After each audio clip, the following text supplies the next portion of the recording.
삼성페이에서 암호화폐 조회가 가능해질 전망입니다. 삼성전자는 삼성페이와 삼성패스 서비스를 통합하고 디지털 자산을 조회할 수 있는 소프트웨어 업데이트를 진행한다고 밝혔습니다. 라이트코인이 국내 주요 암호화폐 거래소의 원화마켓에서 일제히 퇴출됩니다.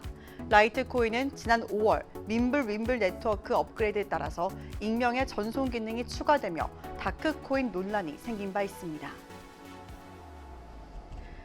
넥슨이 자체 암호화폐를 발행할 계획이라고 밝혔습니다. 또한 NFT 생태계 메이플 스토리 유니버스를 설계 중이라고 전했습니다. 코비 리서치 센터가 법정화폐에 고정되도록 설계된 스테이블 코인의 안정성을 판단 요인을 분석한 보고서를 발간했습니다. 보고서는 스테이블 코인 시장의 성장 및 변화 방향과 스테이블 코인의 안정성 판단 시 고려해야 할 요인들에 대해서 분석했습니다. 암호화폐 지갑 서비스를 제공하는 웹사이트를 해킹해 비트코인을 포함한 수십억 원을 빼돌린 20대가 항소심에서 징역 1년을 감형받았습니다. 다른 공범들에 비해서 훨씬 많은 수익을 취득한 것으로 단정짓기 어렵다는 이유에서입니다. 플라이빗 운영사 한국디지털거래소가 자금 세탁 방지 업무와 정보 보호 업무 적정성에 대한 첫 번째 내부 감사를 실시했습니다.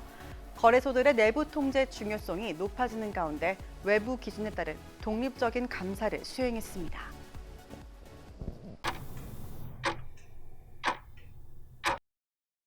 코인을 왜 그냥 사? 정보 보고 사야지. 이거 끝까지 봐. 딱 10분이면 돼. 코인 뉴스 하면 어디? 블록체인 투데이에서 코인 정보를 찾다. 안녕하세요. 6월 10일 금요일의 블록체인 투데이입니다.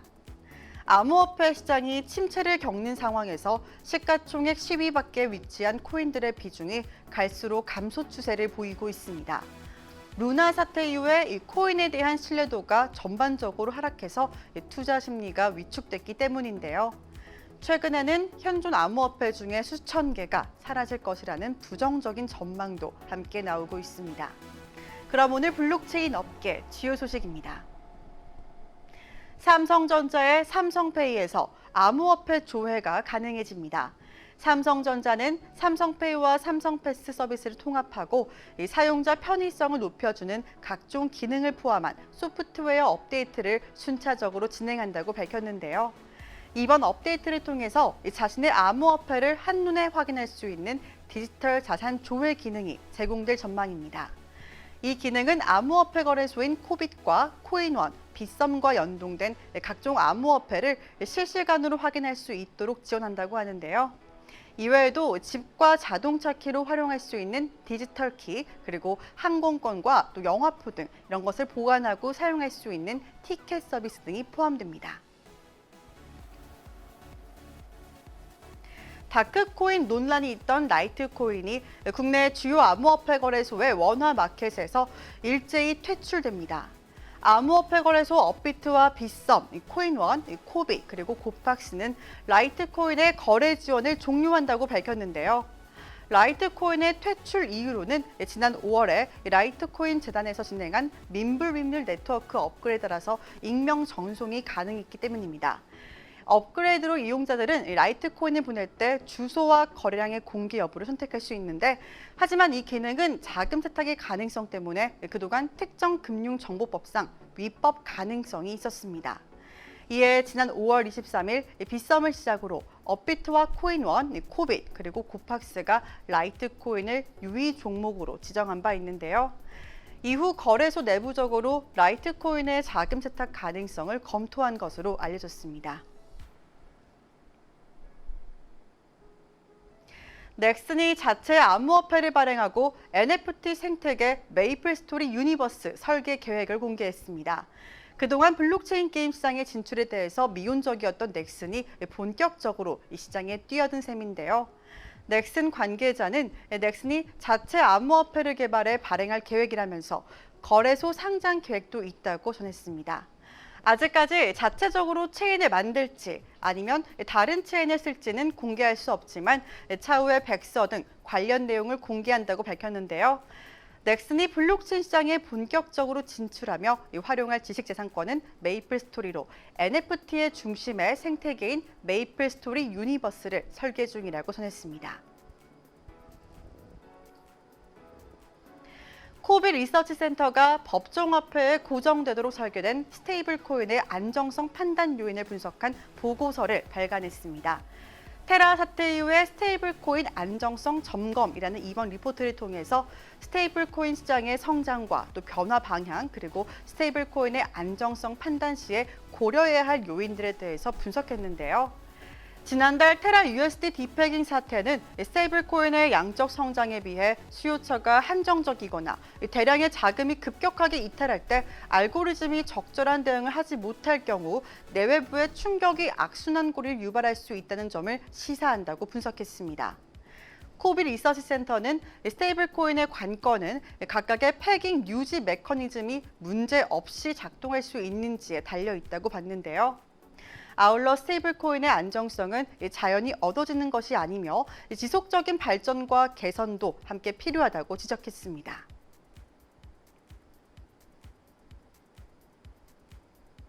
암호화폐 지갑 서비스를 제공하는 웹사이트를 해킹해 비트코인 등 수십억 원을 빼돌린 20대가 항소심에서 징역 1년을 감형받았습니다.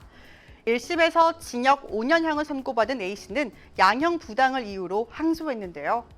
A씨는 이 텔레그램 대화방을 통해 알게 된 3명의 공범과 암호화폐 취급 사이트를 해킹하기로 공모하고 컴퓨터 프로그램을 활용해서 암호화폐 전자지갑 서비스를 제공하는 업체의 웹사이트에 장애를 발생하게 했습니다.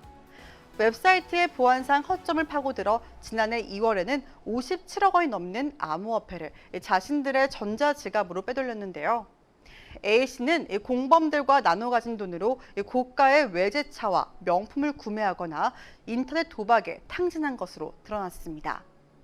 항소심 재판부는 이 피고인에게는 그 죄책에 상응하는 엄중한 처벌이 필요하나 다른 공범들에 비하여 훨씬 많은 수익을 취득한 것으로 단정짓긴 어렵다면서 주도적인 역할은 공범들이 했고 또 A씨는 자신의 잘못을 반성하고 있기 때문에 1회의 벌금형 이외에는 형사처벌 전력이 없다며 이 양형 이유에 대해서 설명했습니다.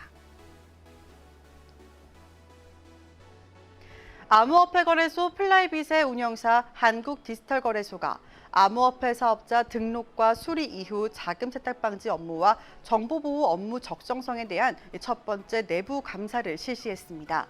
이번 감사는 암호화폐 시장이 발전함에 따라서 거래소들의 내부 통제 중요성이 높아진 가운데 외부 기준에 따른 독립적인 감사를 수행한 건데요. 금융회사들은 자금 세탁 방지 등의 업무를 수행하는 부서와의 독립된 부서에서 업무 수행의 적절성과 효과성을 검토하고 평가하도록 규정하고 있습니다.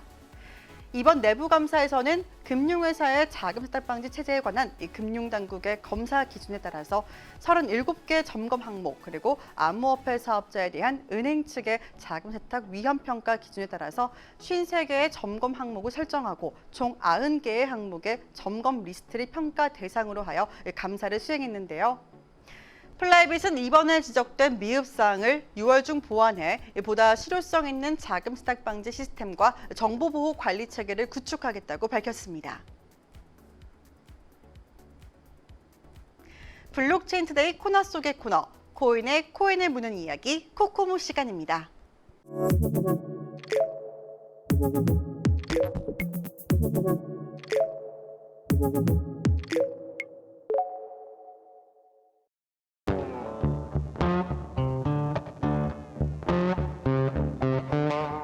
안녕, 코인의 코인을 묻는 이야기 코코모 코인형이야. 안녕, 난 코인 누나. 한 번쯤은 궁금하지 않았어?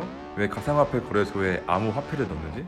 암호화폐를 좀 안전하게 사고 팔 수 있는 플랫폼이고 또 이 통화, 암호화폐를 연결해주는 중간 매체잖아. 그치? 그래서 사용하는 거지?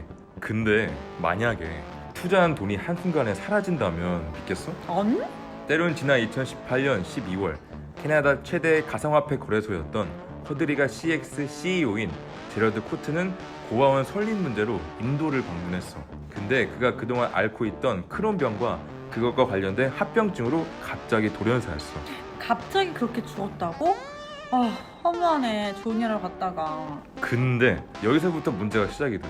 그가 죽으면서 커드리가 유저 11만 5천 명의 계좌 잔고와 비트코인 2억 5천만 캐나다 달러, 즉 하나 약 2,318억 원의 가상 자산도 같이 무덤으로 가져갔어. 설마 그 돈을 못 돌려받은 거야? 커드리가 있는 모든 자산은 콜드 월렛에 보관되어 있는데 비밀번호를 유일하게 아는 사람이 죽는 바람에 돈이 사라진 거지. 아니, 그렇게 거래소를 운영하는 사람이 어딨어. 최소 몇 명은 알고 있어야지. 이에 레딧과 트위터에서는 그의 죽음에 대한 다양한 추측들이 난무했어. 코튼의 모든 재산을 받은 와이프 제니퍼 로버트슨이 죽였다는 등, 죽음으로 가상자산 횡령을 은폐했다는 등 의견들이 다양했어. 특히 코튼이 사망하기 2주 전에 유언장을 쓴 것으로 보아 부인이 죽은 것이 아니냐 안쪽으로 의견들이 기울었어. 그럼 그 이후에 밝혀진 내용은 있어?